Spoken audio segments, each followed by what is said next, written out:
ég fylgist nú svolítið með á Snapchat og ýmsum öðrum miðlum og svona sumt vekur forvitni og annað ekki og þegar ég verð forvitin eitthvað þá dettur mér nú oft bara í huga að hafa samband við viðkomandi og kanna hvort að var ekki alveg til í smá viðtal og ég fann mjög góð viðbrögð við því.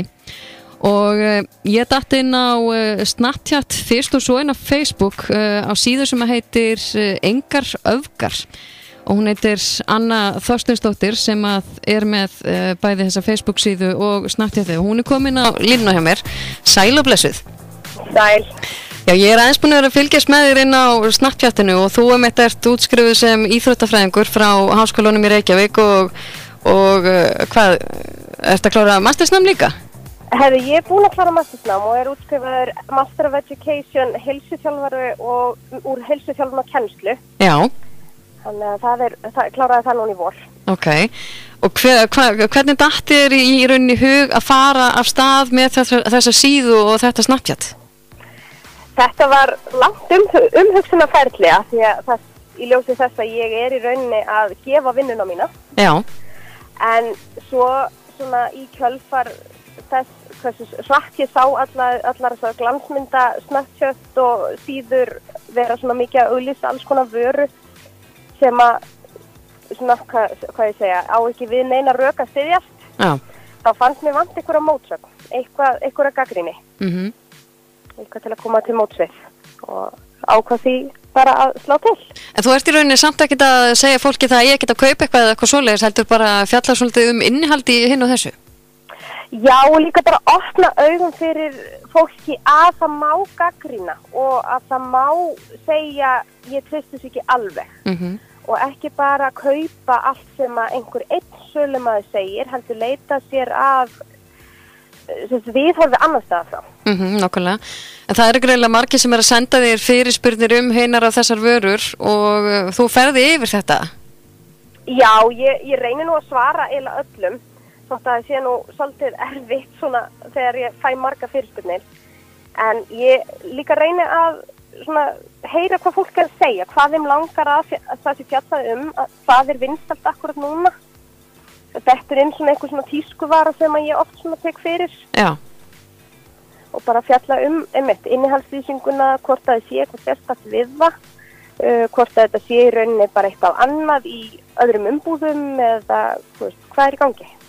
En svo ertu oft líka bara að fara yfir næringarfræði og eins og hvort það var gerað fyrir dag sem varst að fara í rauninni yfir samspilið á milli sem sagt fitu og próteina og kolvetna? Já, ég reynir líka að fara svona öðru hvoru inn í bara grunninn. Af því að það náttúrulega fólki mennta á misjöfna vegu og hefur þekking á misjöfna vegu og hefur mismunandi þekkingu bara yfir höfuð og þá langaði mér svona svolítið að koma inn smá grunnþekkingu á næringarfræðinni hjá fólki svona bara í leiðinni. Akkurat, og við náttúrulega að geta fengið svona velflest vítamín úr einmitt mat. Já, við fáum allt úr, ef fæðan nógu vel valin, að þá fáum við allt sem við þurfum úr henni. Já, akkurat. En þú einmitt líka verið að setja inn uppskriftir og ýmislegt annað skemmtilegt og kannski að breyta brauðuppskriftum og setja það í svona hotdagakantinn? Já, það svona sérstakt áhugamál hjá mér. Af því að þetta orðið svo mikið allt framleitt og maður veit aldrei hvað í þessu og verið að bæta alls konar einhverjum ráðtöfnarefnum í þetta og svona og þetta allt svo einhæft finnst mér. Eins og brauð og brauðmeti. Þetta allt bara búið til hveiti og þetta bara þessi kolvetni sem alltaf verið að íta á okkur. Og mér langaði bara svona aðeins að breyta þessu og setja bara miklu meiri næringu inn í uppskriftirnar. Akkurat, svo hefur líka það sem ég er búin að vera að gera. Þú hefur líka aðeins verið að fjalla börn og sykur og sætuefni og annað fílíkt. Erum við að gefa börnunum okkar alltaf mikið sykur? Það náttúrulega bara staðreynd. Það bara algjörlega staðreynd og ég held að það viti það allir. En ég var bara, þegar ég tók þessa umræðu mína börn og sykur sem hægt að finna á Facebook síðan minni, að þetta var ég enn og aftur að reyna að opna augu fyrir hlutum sem að fólk kannski fattaði ekki endilega. Akkurat. Það margt sem að við erum alveg meðvituð en leið og einhver svona segja það við okkur og kemur með aðra hlið á málinu að þá opnast nokkur augu. Akkurat. En svo þetta líka það, maður spá svolítið í því, það kostar kannski einmitt undir 100 kalli að kaupa eitthvað keksbakka En svo getur það kostað þess vegna milli 500 og 700 krónur að kaupa smá vínber. Ég veit það. Þetta er náttúrulega bara kerfið sem að við búum í dag. Náttúrulega bara fáránlegt hvernig þetta er, sem sagt, skatturinn og allt á þetta. Og okkur vantar náttúrulega bara aðstoð ríkisstjórnarinnar að aðstoð, þú veist, lyfta undir fótinn með þetta. Akkurat. Og þetta er það sem bara allt í dag er fara að snúast það er orðið miklu ódýrara að kaupa unna vöru sem að nammið, snakkið, hambúrgarnir og kjötfassið og allt af því að það er búið að, þú veist, milda það út með bara hveiti og einhverju og það er bara orðin ódýrara að vara í dag heldur en bara hreini maturinn.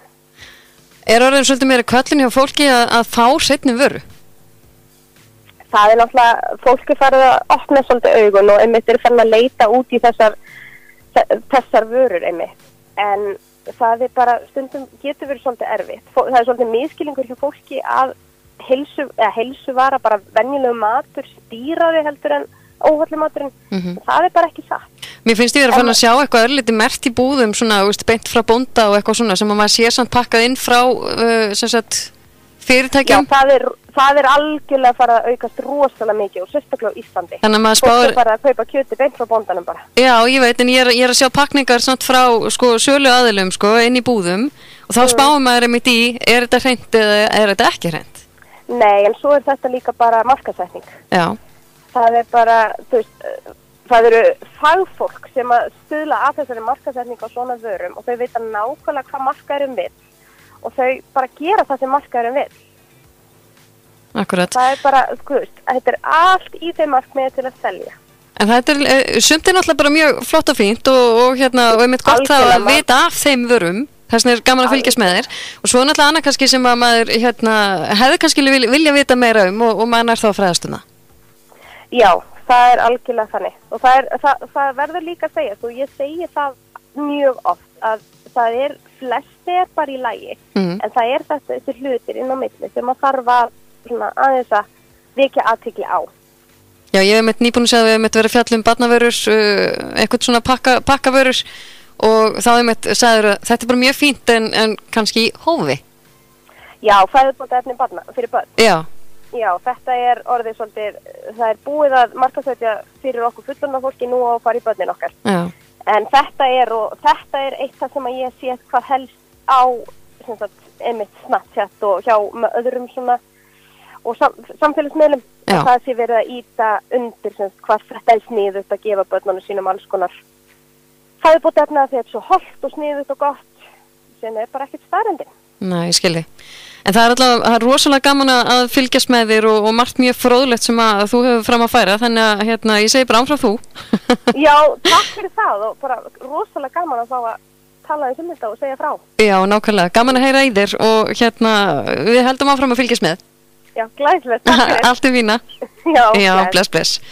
Já, Anna Þorsteinsdóttir sem hún með Facebook síðu sem heitir Engar öfgar og hún er líka inn á Snapchat eins og við erum að ræða og hún er að fara yfir ýmislegt. Þetta er alls konar fróðleikur og þetta er bara, ef við ætla að leita að henni þá er þetta bara í heilu Engar öfgar.